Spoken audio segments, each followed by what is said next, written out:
Hello everyone, welcome to our channel. This is Srishti Agarwal. तो मैं आप सभी कक्षा 8 के स्टूडेंट्स के लिए लेकर आई थी प्रखर हिंदी कार्यपुस्तिका के सॉल्यूशन, जिसमें हमने काफ़ी सारे सॉल्यूशन देख लिए हैं।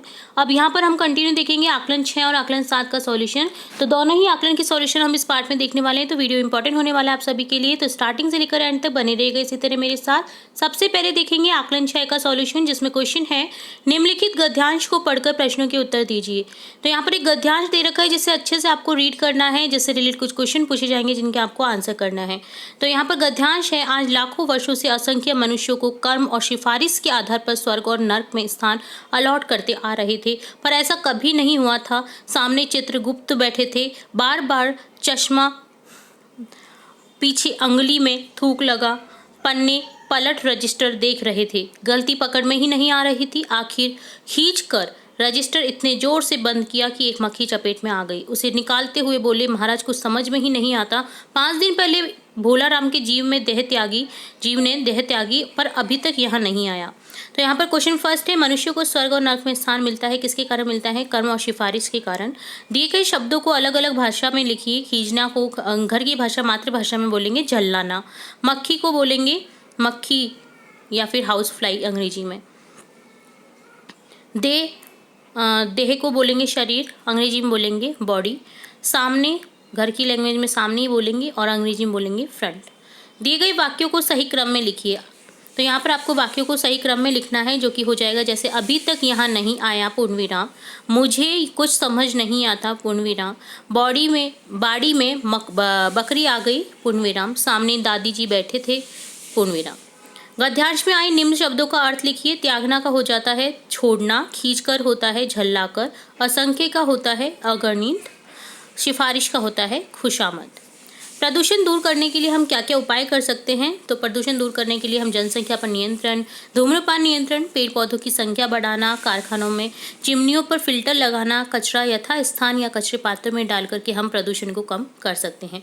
निम्नलिखित के विलोम शब्द लिखिए। आपको विलोम शब्द बताने हैं। स्वर्ग का हो जाएगा नरक, मृत्यु का हो जाएगा जीवन, आखिरी का हो जाएगा पहला, देरी से हो जाएगा जल्दी, बंद का हो जाएगा बंद करना खोलना, दिन का हो जाएगा रात।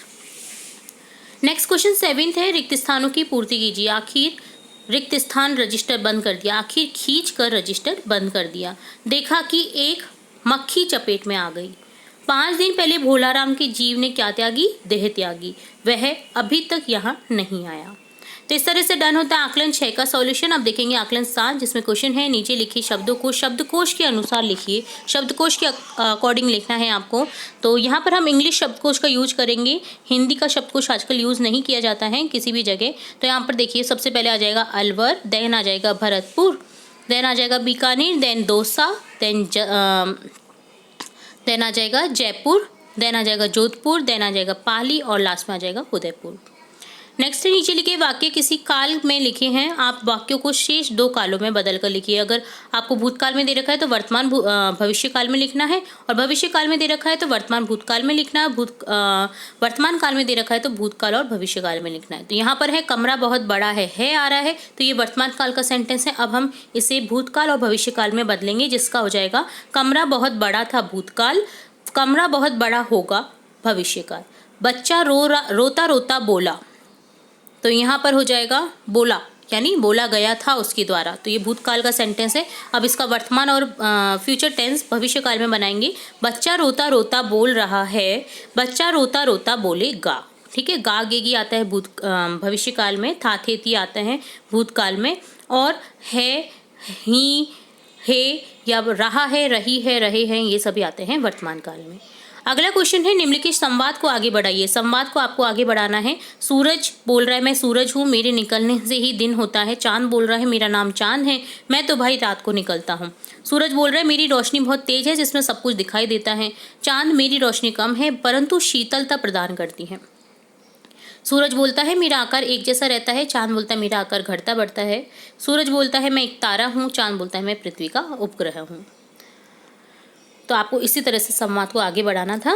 नेक्स्ट क्वेश्चन 4th है, अधिक शोरगुल को ध्वनि प्रदूषण कहते हैं। इस प्रकार कौन कौन से प्रदूषण होते हैं? किन्हीं 2 के नाम लिखिए। तो वायु प्रदूषण होता है, जो कि अवांछित जो गैसें होती हैं उनके कारण होता है, और जल प्रदूषण होता है जल में कचरा डालने पर। ठीक है, तो इस तरह से डन होता है आकलन पत्र 7। इसी के साथ हमने देखा आकलन 6।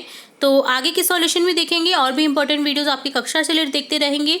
तो जुड़े रहे हमारे चैनल के साथ। वीडियो को पूरा देखने के लिए धन्यवाद।